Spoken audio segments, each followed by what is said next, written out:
Presiden Prabowo Subianto menegaskan bahwa Indonesia harus berani menjadi penentu harga untuk komoditas strategi nasional dan juga menolak jika harganya diatur oleh negara lain. Hal itu disampaikan dalam pidato nota keuangan dan RAPBN tahun 2027 di Kompleks Parlemen pada Jumat sore. Saya tidak mengerti di mana diajarkan ilmu ekonomi semacam ini. Kitanya punya barang, orang lain menentukan harganya. Saya bertanya kepada wakil-wakil rakyat, mau kita teruskan situasi seperti ini?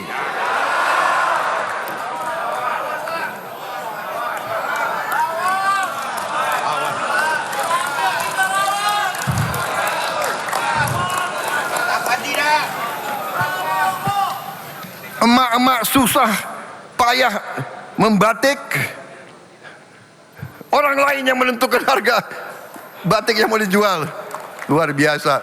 Keadaan ini harus berani kita ubah. Saya minta dukungan Dewan Perwakilan Rakyat untuk kita ubah ini.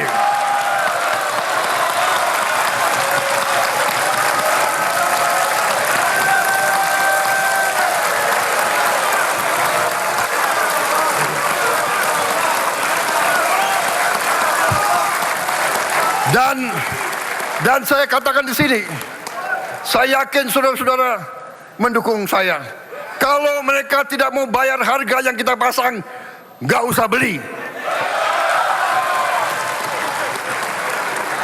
Lebih baik komoditas itu, nikel itu, timah itu, emas itu, semuanya biar di tanah untuk anak cucu kita.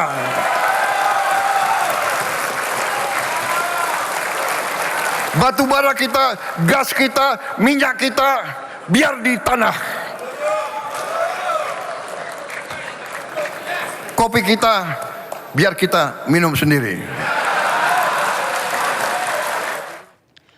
Pemirsa kesal dengan pelaku korupsi MBG, Presiden Prabowo Subianto menyebut mereka biadab. Prabowo juga menilai para koruptor di tubuh MBG adalah orang-orang yang tidak memiliki nilai kemanusiaan. Menilai mereka yang mau korupsi dari makan untuk anak-anak ini adalah orang-orang biadab. Ini adalah orang-orang yang tidak pantas kita hormati. Nilai tambah. Kekesalan Presiden Prabowo Subianto kepada para pelaku korupsi MBG tidak terbendung. Menurutnya, selain tidak pantas dihormati, pelaku korupsi MBG adalah orang-orang biadab. Tidak hanya itu, Prabowo menilai para pelaku korupsi MBG adalah orang-orang yang tidak memiliki nilai kemanusiaan. Menurut saya ini sudah sama sekali tidak ada nilai kemanusiaan. Kemarahan Presiden beralasan, pasalnya program unggulan makan bergizi gratis disusupi para pelaku korupsi. Tidak tanggung-tanggung, pelakunya adalah para petinggi di Badan Gizi Nasional. Mereka adalah Dadan Hindayana, Kepala Badan Gizi Nasional, dan dua wakilnya, Sony Sonjaya juga Lodoik Pusung. Ketiganya disebut terlibat praktek jual beli titik dapur MBG hingga penjualan food tray. Belakangan, Kejagung juga menetapkan 4 tersangka lain dari pihak swasta, termasuk 1 orang jenderal polisi. Walaupun disusupi pelaku korupsi, Presiden tidak berhenti melanjutkan program makan bergizi gratis. Presiden lalu melantik Nani Estiang sebagai Kepala BGN baru. Setelah Nani mengundurkan diri, kini Badan Gizi Nasional dinakodai pimpinan baru, yakni Sudaryono. Tim Liputan iNews melaporkan. Pemirsa, Presiden Prabowo Subianto menegaskan kesehatan rakyat Indonesia menjadi prioritas untuk memajukan bangsa. Salah satu yang akan diperbaiki adalah perbaikan puskesmas di seluruh daerah Indonesia. Puskesmas kita sudah puluhan tahun tidak diperbaiki. Puskesmas harus menjadi benteng pertama yang menjaga kesehatan bangsa.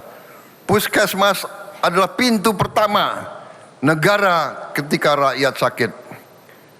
Di sanalah ibu memeriksa kandungan, bayi mendapat imunisasi, anak diperiksa pertumbuhannya, penyakit dideteksi sebelum menjadi lebih berat. Mulai tahun 2027 pemerintah akan merenovasi 10.000 puskesmas di 7.280 kecamatan di seluruh Indonesia. Setiap puskesmas akan memperoleh anggaran perbaikan sekitar 4 miliar rupiah. Tentunya daerah yang lebih terpencil, daerah yang lebih terluar dan tertinggal harus mendapat lebih. Selain itu, kita juga akan merenovasi dan membangun lebih baik lagi 514 laboratorium kesehatan masyarakat atau Labkesmas di 514 kabupaten dan kota di seluruh Indonesia. Program renovasi puskesmas dan Labkesmas ini harus selesai paling lambat pada tahun 2030. Rakyat tidak boleh menempuh perjalanan jauh hanya untuk memperoleh pelayanan kesehatan dasar. Negara harus hadir sedekat mungkin dengan tempat rakyat hidup. Untuk itu kita juga akan membuat ambulans udara dengan helikopter, dengan pesawat kecil yang bisa mendarat di lapangan-lapangan rumput, di lapangan-lapangan pasir, bisa mendarat di pinggir sungai, supaya tidak ada rakyat kita yang tidak bisa dievakuasi kalau dia sakit.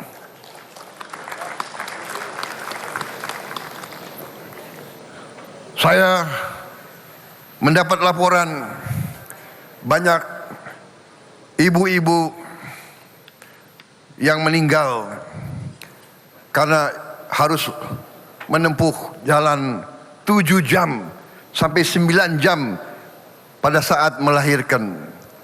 Pada saat sudah waktu mau pecah harus 9 jam karena tidak ada jalan yang baik, karena jembatan tidak bagus. Akhirnya banyak ibu-ibu meninggal di daerah-daerah yang tidak jauh dari ibu kota. Untuk itu kita harus mencari terobosan inovatif. Salah satu jalan adalah ambulans udara, bahkan nanti juga tim dokter terbang. Kalau perlu, dokter yang terbang ke tempat rakyat sakit keras atau menghadapi bencana. Saudara kalian,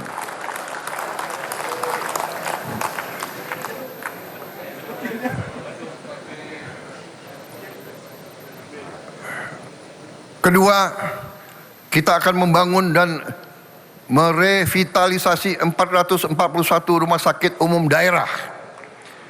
Setiap dari 514 kabupaten dan kota kita harus memiliki rumah sakit yang canggih yang bisa menyelamatkan rakyat.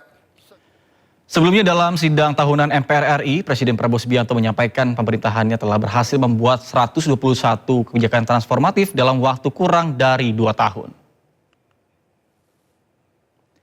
Dalam pidatonya di Kompleks Parlemen Senayan, Jakarta, Presiden Prabowo Subianto menjabarkan kinerja pemerintahannya.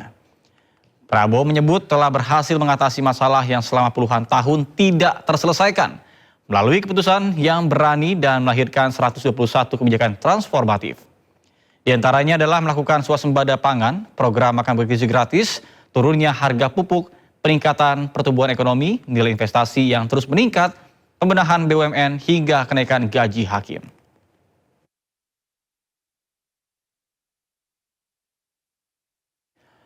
Presiden Prabowo Subianto juga mengatakan realisasi investasi di Indonesia di tahun ini meningkat dari tahun lalu, yakni sebesar 1.010 triliun rupiah dengan 1,4 juta lapangan kerja baru. Ekonomi Indonesia pada kuartal pertama tahun ini tumbuh 5,61% tertinggi dalam 13 tahun terakhir. Alhamdulillah, karena kerja keras kita, karena kepercayaan rakyat kepada pemerintah, di tengah ketidakpastian global, investasi tetap tumbuh. Sepanjang 2025, realisasi investasi mencapai 1.931 triliun rupiah dan telah menciptakan lebih dari 2,7 juta lapangan kerja. Pada semester pertama 2026 ini saja, realisasi investasi mencapai 1.400 triliun rupiah dan telah menciptakan lebih dari 1,4 juta lapangan kerja. Ekonomi kita pada kuartal pertama tahun 2026 tumbuh 5,61%. Dan pada semester pertama tahun 2026 tumbuh 5,45%. Ini adalah pertumbuhan kuartal pertama dan pertumbuhan semester pertama tertinggi dalam 13 tahun terakhir ini. Dengan kebijakan-kebijakan yang tepat,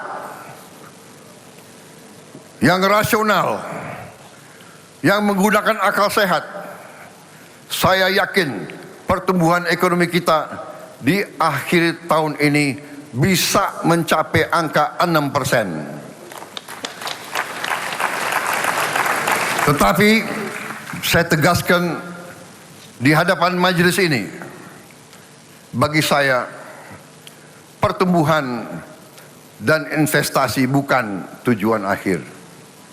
Tujuan kita adalah kesejahteraan. Ya, sementara itu Ketua MPR Ahmad Muzani menekankan posisi non-blok Indonesia dan juga keterlibatan Indonesia dalam menciptakan perdamaian dunia. Ketua MPR juga menggaungkan dukungan Indonesia untuk kemerdekaan Palestina. Indonesia berkewajiban ikut melaksanakan ketertiban dunia yang berdasarkan kemerdekaan, perdamaian abadi, dan keadilan sosial. Karena itu, politik luar negeri bebas aktif berarti bebas menentukan pendirian berdasarkan kepentingan nasional, tidak berpihak kepada salah satu blok manapun. Indonesia harus tetap konsisten menolak perang sebagai cara menyelesaikan perselisihan antar negara. Dalam bahasa yang sederhana, sering disampaikan oleh Presiden Prabowo, 1000 kawan terlalu sedikit, 1 musuh terlalu banyak.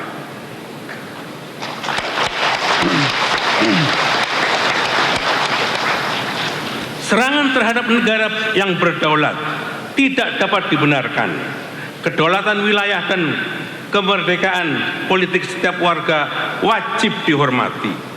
Tidak boleh ada negara manapun yang merasa berhak untuk menentukan nasib bangsa lain.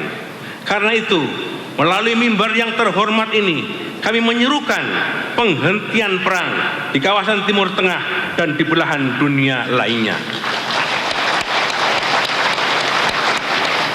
Mengutamakan diplomasi sebagai jalan untuk membicarakan semua perbedaan. Kita tidak boleh kehilangan kata-kata dan kesabaran untuk mencari jalan perdamaian melalui meja perundingan. Perdamaian.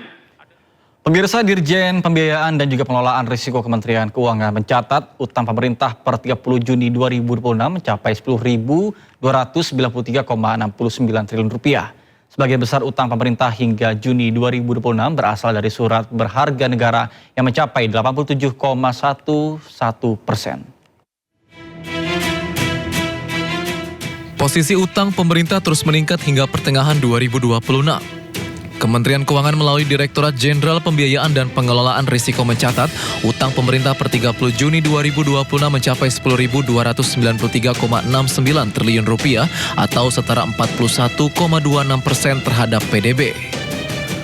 Posisi tersebut meningkat dibandingkan akhir Maret 2026 yang tercatat sebesar 9.920,42 triliun rupiah. Berdasarkan data DJPPR Kementerian Keuangan, sebagian besar utang pemerintah hingga Juni 2026 berasal dari surat berharga negara yang mencapai 87,11% dengan nilai 8.966,79 triliun rupiah. Sementara itu, utang dalam bentuk pinjaman mencapai 12,89% atau sebesar 1.326,90 triliun rupiah. Meski terus meningkat, rasio utang pemerintah hingga Juni 2026 masih berada di bawah batas maksimal yang ditetapkan dalam Undang-Undang Nomor 17 Tahun 2003 tentang Keuangan Negara, yakni sebesar 60% terhadap PDB.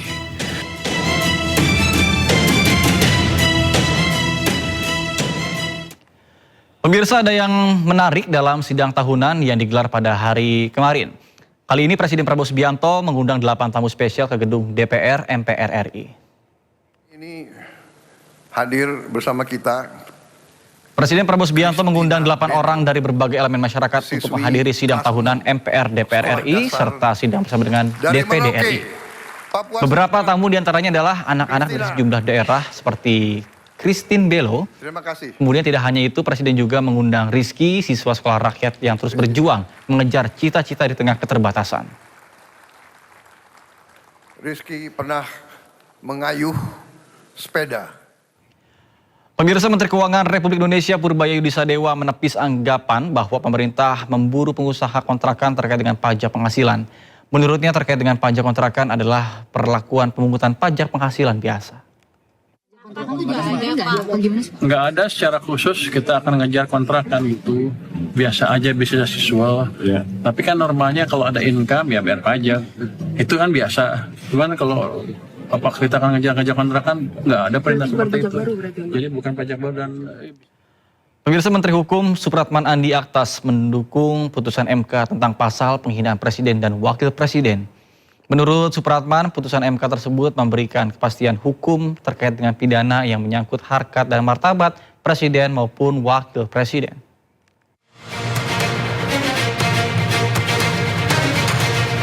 Menteri Hukum Supratman Andi Aktas mendukung penuh putusan Mahkamah Konstitusi tentang pasal penghinaan Presiden. Menurut Supratman, putusan MK semakin mempertegas aturan yang sudah ada.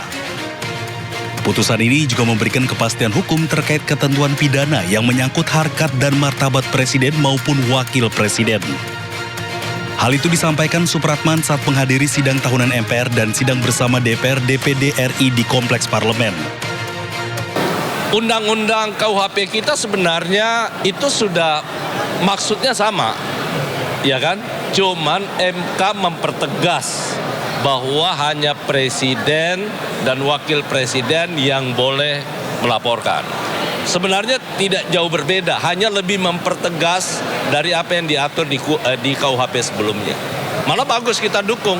Jadi tidak ada tafsir-menafsir lagi bahwa kalau terkait dengan pasal penghinaan yang terkait dengan harkat dan martabat presiden maupun wakil presiden, maka presiden dan wakil presiden sendiri yang harus melaporkan. Saya rasa clear kok putusan MK-nya. MK sebelumnya memutuskan dugaan tindak pidana penghinaan hanya bisa diproses secara hukum jika dilaporkan langsung oleh presiden dan wakil presiden. Hal itu ditegaskan oleh MK lewat putusan yang menguji Undang-Undang Nomor 20 Tahun 2025 tentang Kitab Undang-Undang Hukum Pidana. Dari Jakarta, Amri Narida, Hoirudin Ayus melaporkan. Pemirsa, otoritas Italia terus memantau erupsi Gunung Etna yang mengeluarkan lava pijar menuruni lereng gunung. Sindo Siang akan segera kembali.